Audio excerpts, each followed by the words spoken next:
Pertanyaan pertama, apa manfaat sosial yang sudah dirasakan oleh lansia dengan adanya peran wirausaha sosial di rumah makan? Oh iya, manfaatnya sangat besar sekali ya, terlebih khusus buat para lansianya ya.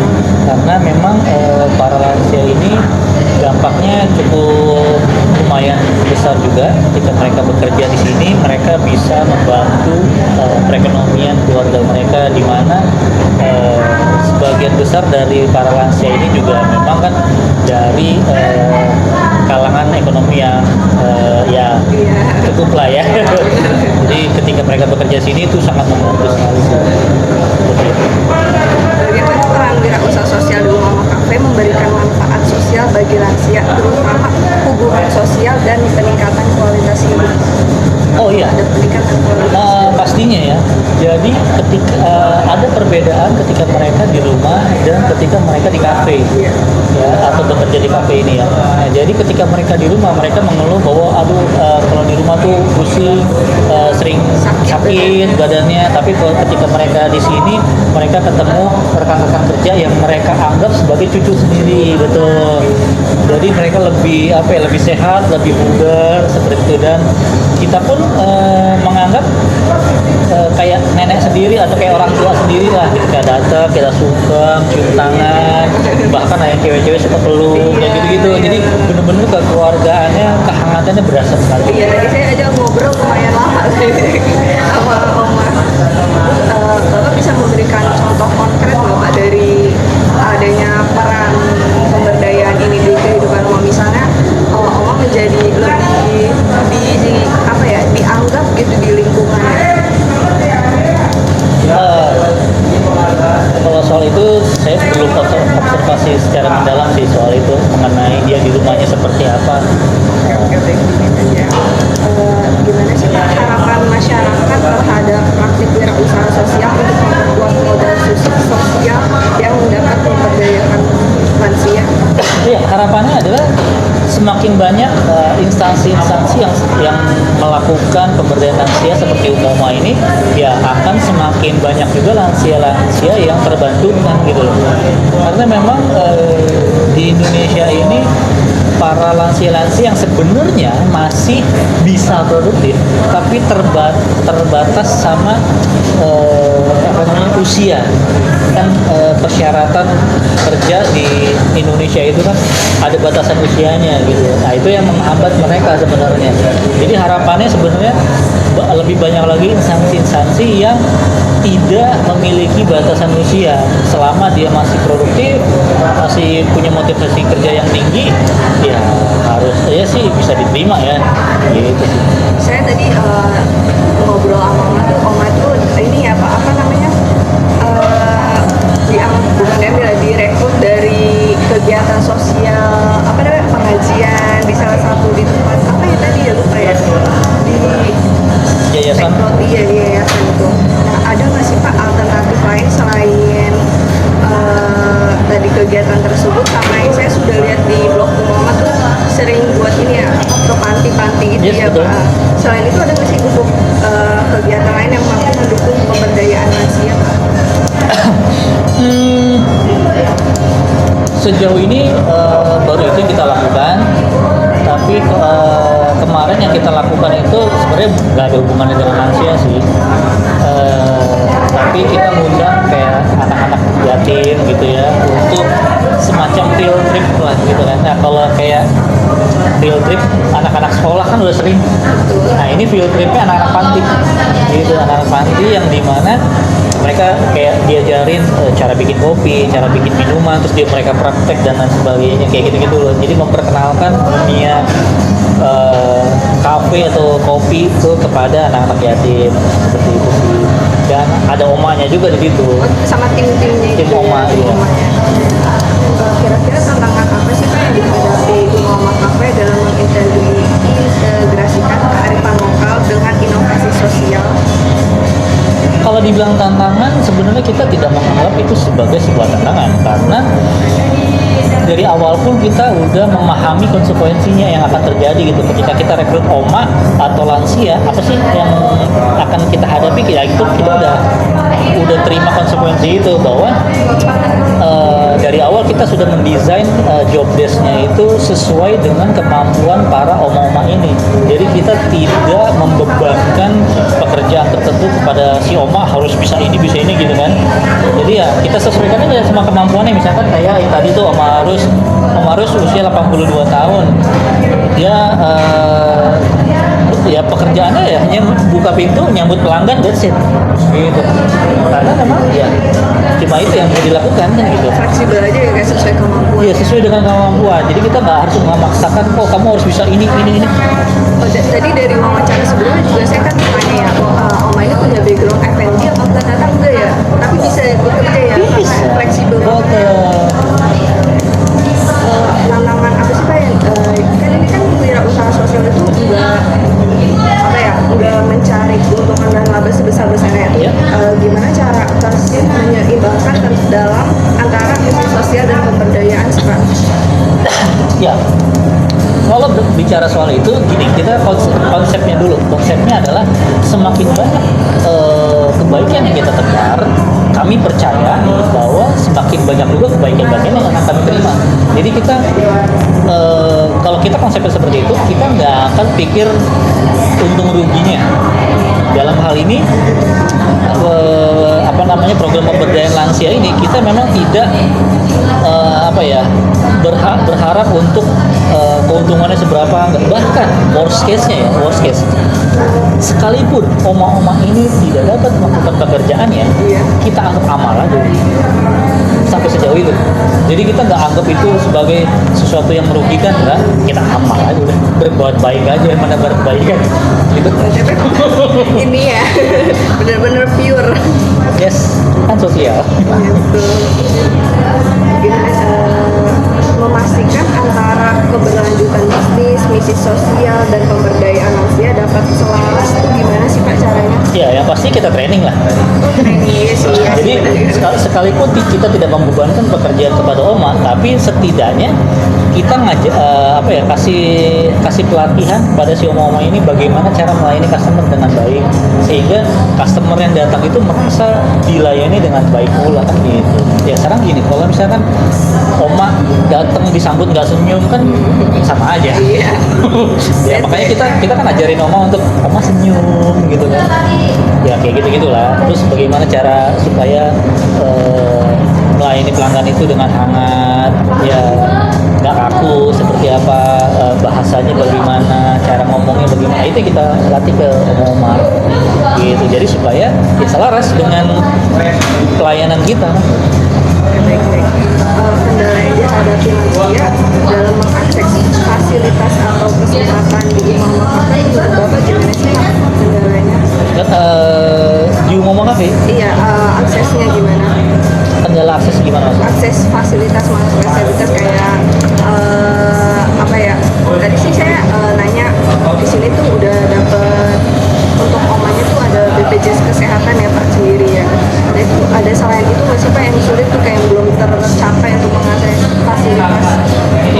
Sejauh ini sih semuanya tercapai ya, dan bahkan kita ada namanya reimbursement khusus untuk oma. Jadi yang tidak di cover oleh BPJS kan ada tuh ya, kayak vitamin ataupun check up ke dokter dan lain sebagainya yang di luar BPJS yang tidak tercover, itu kita reimburse. Maksudnya dia bayar dulu sendiri pakai uangnya, tapi dia bisa reimburse. Oh iya, tadi Oma cerita sih. Gitu. Iya. Jadi bisa digunakan juga buat kontrol ke dokter tiap berkala lah gitu. Bisa diceritain nggak sih Pak kenapa memilih pemberdayaan lansia untuk pengelolaan kafe ini? Kalau kita ngomong soal itu, balik lagi ke ide awalnya ya. Ide awalnya dari pembangunan bisnis ini adalah bermula dari founder kami ya. Founder kami itu dibesarkan oleh seorang nenek dengan penuh kasih sayang gitu ya, dibesarkan, dan suatu saat neneknya meninggal. Sehingga founder kami atau owner kami ini punya cita-cita untuk membangun bisnis yang bisa bermanfaat untuk banyak orang. Nah, salah satu programnya yaitu pemberdayaan lansia itu gitu. Jadi sebenarnya Uma ini berdiri persembahan untuk nenek gitu. Keren banget. Itu ide awal. Beneran kayak bener-bener sayang sesayang itu sampai dibikinin bisnis kayak begini khusus untuk oma, persembahan untuk nenek jadi. Nah makanya sejalan dengan konsep bisnisnya, Uma tuh hadir untuk memberikan pengalaman nostalgia seperti pulang kampung ke rumah nenek gitu lagi. Khususnya masyarakat Jakarta yang notabene banyak pendatangnya. Iya betul. Jadi ya yang kita berikan adalah sensasi pengalaman pulang kampung ke rumah nenek. Jadi ketika mereka datang, mereka disambut oleh nenek, mereka makan masakan rumahan Nusantara seperti masakan nenek, mereka bisa merasakan suasana nongkrong di rumah nenek, kayak gitu-gitulah. Menurut Bapak, partisipasi lansia di rumah Oma Papa ini udah optimal belum Pak? Dari sudut pandang mana maksudnya? Dalam pekerjaan. Menurut saya mereka sudah melakukan apa yang menjadi bagiannya, karena memang mereka melakukan sesuai dengan job desk mereka masing-masing.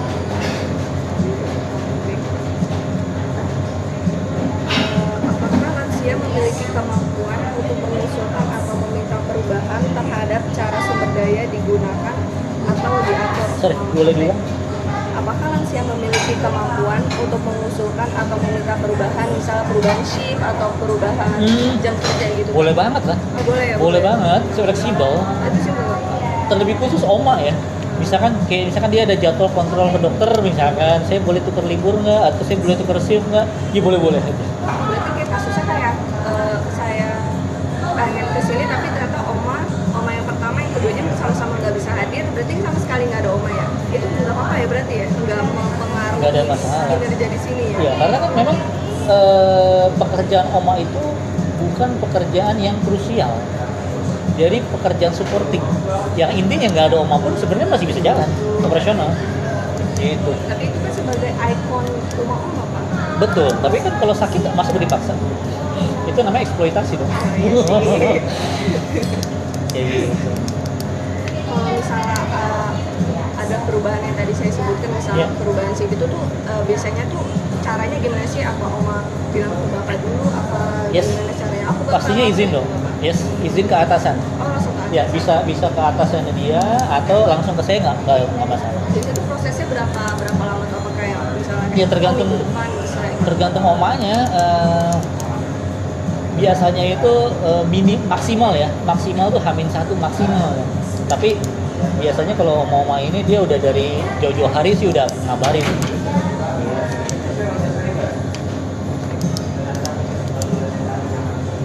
Sejauh mana sih Pak lansia merasa memiliki kedudukan yang setara dengan orang lain saat berkontribusi dalam kegiatan atau program di rumah praktek? Ya,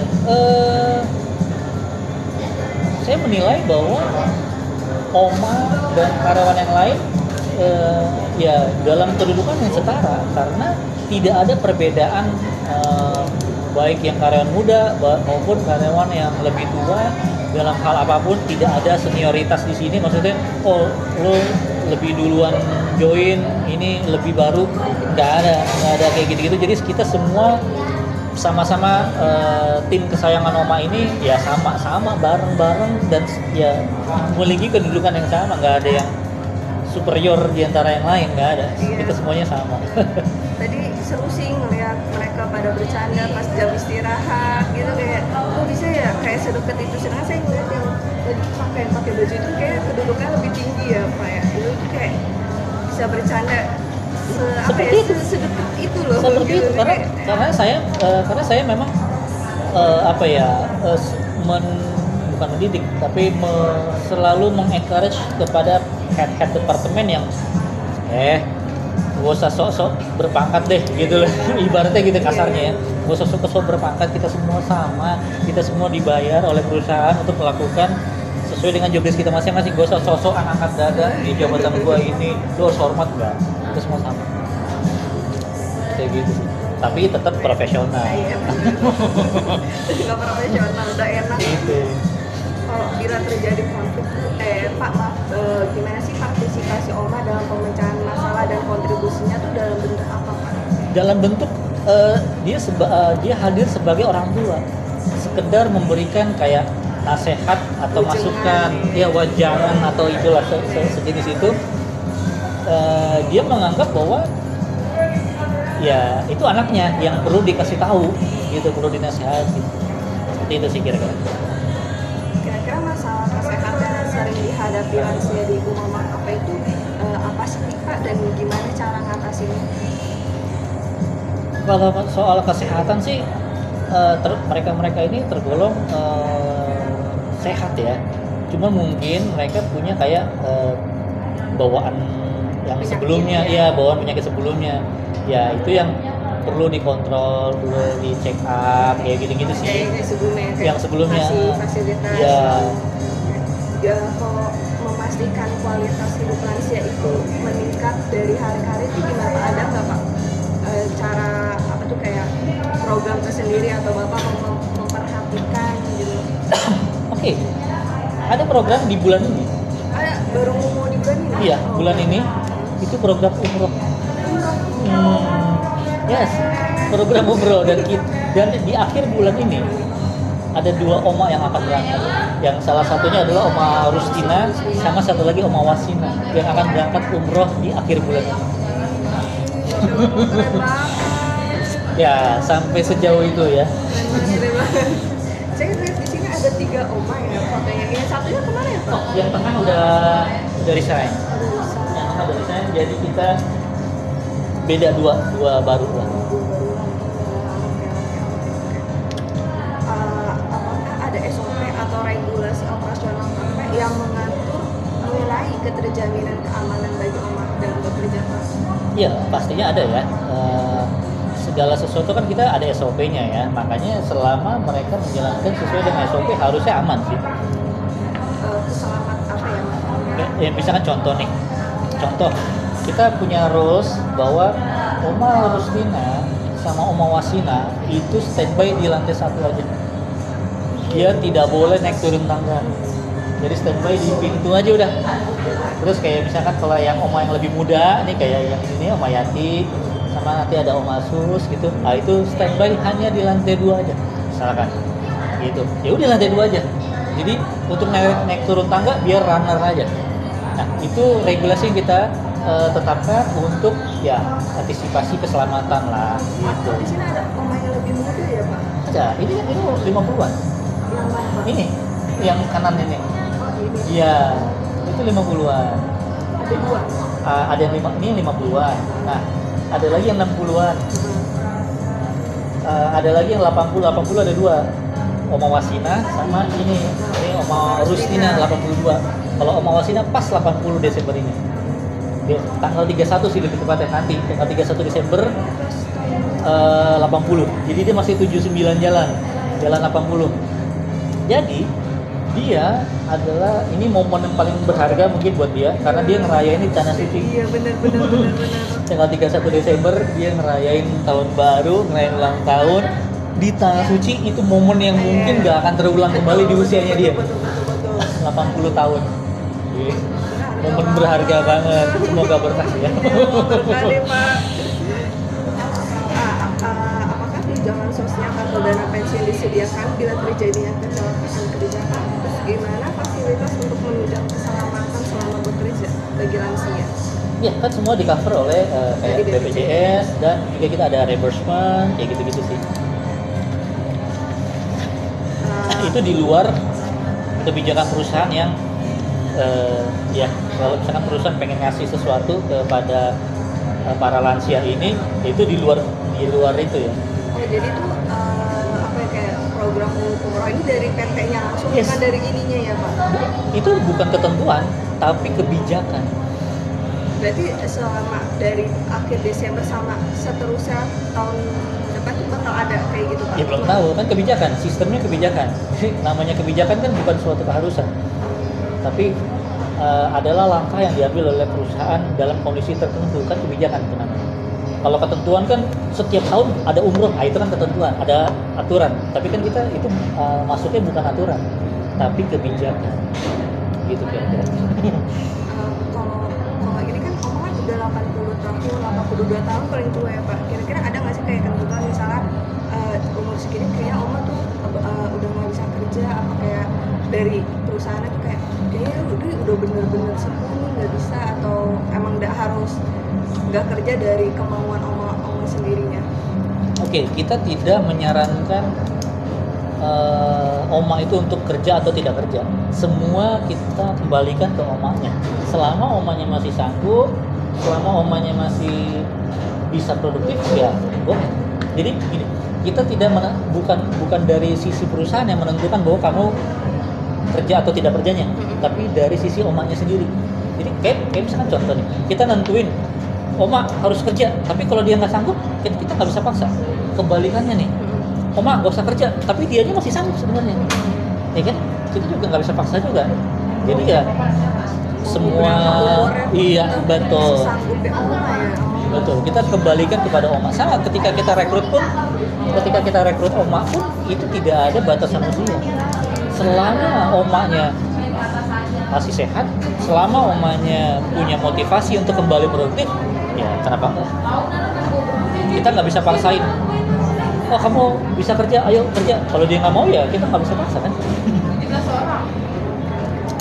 Itu aja sih Pak, pertanyaannya udah habis Pak. Oh udah nih, oke baiklah. Makasih banyak ya Pak. Sama-sama. Makasih udah luangin waktu ya Pak. Sama-sama. Ada yang perlu saya tanda tangan lagi nggak? Udah Pak, itu aja. Mungkin ini. Yang ini boleh.